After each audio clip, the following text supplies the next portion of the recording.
Hi friends, நான் தான் உங்கள் அன்பு தமிழ் நண்பர்சன். நம்ம சேனலை சப்ஸ்கிரைப் பண்ணாதவங்க சப்ஸ்கிரைப் பண்ணிங்க. இதில் ஒரு புக்கில் படித்த ஒரு ஸ்மால் ஸ்டோரி தாங்க. எப்படி நம்ம வாழ்க்கையில் ரொம்ப சந்தோஷமாக இருக்குன்னு சொல்லி ஒரு குருவி ஒன்று இருந்துச்சுங்க. அந்த குருவியோட கழுத்தில் பார்த்தீங்கன்னா எம்டி பேக்கு. ஸோ அந்த எம்டி பேக் பார்த்தீங்கன்னா ரொம்ப வெயிட்லெஸ்னால அந்த குருவி வந்து பார்த்தீங்கன்னா அதோட சந்தோஷமான இடத்துக்குலாம் பறந்துட்டு இருந்துச்சு. பறந்துட்டு ரொம்ப சந்தோஷமாக இருந்துச்சு.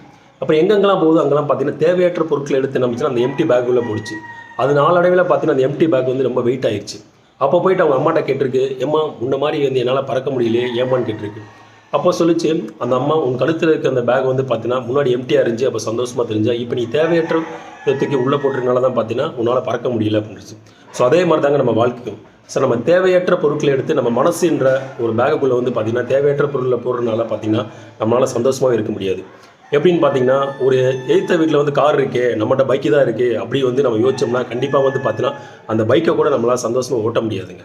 ஸோ நம்மகிட்ட பைக் இருக்கே அப்படின்னு நினச்சி பாருங்களேன், கண்டிப்பாக வந்து பார்த்தீங்கன்னா நம்ம சந்தோஷமாக வந்து வாழ்க்கையை வாழலாம். ஸோ அதனால் தேவையற்ற விஷயத்தை வந்து நம்ம மனசுலேருந்து எடுத்துகிட்டு எப்போதுமே சந்தோஷமாக இருங்க. கண்டிப்பாக வந்து வாழ்க்கையை பார்த்திங்கன்னா எப்போதுமே சந்தோஷமாக அமையும்.